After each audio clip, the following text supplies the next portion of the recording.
ஷவுக்கு சங்கருடைய தாயார் இறப்பு வந்து அவர் ஒரு மிகப்பெரிய வழியை கொடுத்து ஏற்கனவே ஒரு நான் வீடியோவில் இப்போ பேசியிருக்கேன். அந்த நிதிஷ்ன்றவர் கூட வேலை செய்கிறார் சவுக்கு மீடியாவில். அவரு பேட்டி ஒன்றை பார்த்தது, அவரு சைதாப்பேட்டை ஸ்டேஷன்ல கையெழுத்து போட்டுட்டு இருக்காரு போல. கேஸ் இப்போ ஜாமீன்ல தான் வெளியே வந்திருக்காரு. அவர் பெங்களூர் போறதுக்காக பெங்களூர்ல அந்த அம்மாவுடைய அடக்கம் செய்தார்கள். பெங்களூர் பர்மிஷன் கேட்டுட்டு அங்கே போயிருக்காங்க. அப்போ அவரு பரோல்ல கூட்டு வந்திருக்காங்க. கூட்டம் ரொம்ப உடஞ்சிட்டாருன்னு அவர் பேட்டியை கொடுத்தாரு. அவர் சொல்லும் போது அவர் கேட்டதா இவர் சொல்றாரு அந்த பேட்டியில, நான் வந்து அந்த பதவி அந்த செய்வேன் அப்பாவுடைய வேலையை வந்து விடாம இருந்திருந்தா எங்க அம்மா இன்னைக்கு இறந்திருக்க மாட்டாங்களேன்ற அவர் வந்து சொன்னாராம். அதை வந்து நிதிஷ் அவர் சொல்லியிருக்காரு, இந்த அளவு பிரச்சனையில ஆகியிருக்காது என்று. உள்ளுக்குள்ள அந்த ஏக்கம் இருக்குதானே, தன் தாய் வந்து இழப்புன்ற மிகப்பெரிய வழியை கொடுத்துருக்குல அவருக்கு. ஒரு சமூக சிந்தனை போராட்டம் விஷயங்களை ஊழலான விஷயங்களை வெளிக்கொண்டது இதெல்லாம் வந்து மக்களுக்காக செய்தாலும் தன் குடும்பத்துல தன் அம்மாவை வந்து கடைசி காலத்துல சந்தோஷமா வச்சுக்க முடியலையே, கீழே கூட்ட இருந்து பாத்துக்க முடியலையே, இறப்பு ஏற்படும் போது கூட பக்கத்துல இல்லையே என்ற வருத்தம் ரொம்ப இருக்கு. அவர் ஆம்புலன்ஸ்ல எடுத்து போயிருக்காங்க, மயானத்தை எடுத்துறாங்க. அப்ப கூட அவர் ஆம்புலன்ஸ் போக முடியலையா, அது நிதிஷ் அவர் சொல்றாங்க. அப்ப கூட இதுலதான் வந்தாங்கன்ற போலீஸ் வேன்ல தான் வந்தாங்க. கடைசி காலத்துல கூட தாய் கூட இல்லைன்னா எவ்வளவு பேர் மகனுக்கு எவ்வளவு பெரிய இழப்பு. ஒரே புள்ள, அந்த அம்மா இறக்கும் போது எவ்வளவு மன வருத்தத்தோட இறந்திருப்பாங்க. அது உயிர் போற நேரத்தில் வலி நிறைந்ததுதான். எனக்கு கேட்டா அவரு வந்து உடல் ஒத்துழைக்காதுங்க, உடல் ஒத்துழைக்காது. அவரு ஸ்டண்ட் இதயம் சார்ந்த வச்சிருக்காங்க. இப்படி இருக்கும்போது பாடி ஒத்துழைக்கணும்ல. நம்ம மற்றவங்களுக்கு சோறு போறதுக்கு நம்ம வயிற்று பசிக்கு முதல்ல சோறை சாப்பிடும். நம்ம எனர்ஜி அந்த தான் மற்றவங்களுக்கு இது பண்ணாரு. இவரு இளம் வயதுல இருந்து புகைப்பிடித்தல் பழக்கெல்லாம் இருந்திருக்கு. அப்ப ரொம்ப உடல் கொஞ்சம் இதுவா இருக்குதா, எல்லாமே அது மீறினதா இருந்தது. அவர் தனிநபர் பழக்கமா அது இருந்தது, அது அவருக்கு பிடிச்சதா இருந்தது. இப்ப அதெல்லாம் சேர்ந்து உடலை பாதிக்குது. இப்ப அவர் போராடலாம்ன்ற களத்துல பயணிக்கும் போது உடல் ஒத்துழைக்கவில்லை. தன் தாயின் இறுதி இதுல வந்து சபதம்லாம் போட்டான்ட்டு அவர் சொல்றாரு.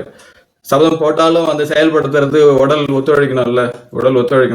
அதனால இருக்கிற சூழலை வந்து விட்டு வெளியே வந்த பிறகு அது பொருளாதார ரீதியா வந்து ஒரு இதை நிலையை தக்க வச்சுட்டு இனிமேல பொருளாதார நிலையில உயர்வு நகர்ந்து போறதுதான் நல்லது. ஏன்னா உடம்பு ஒத்துழைக்காது.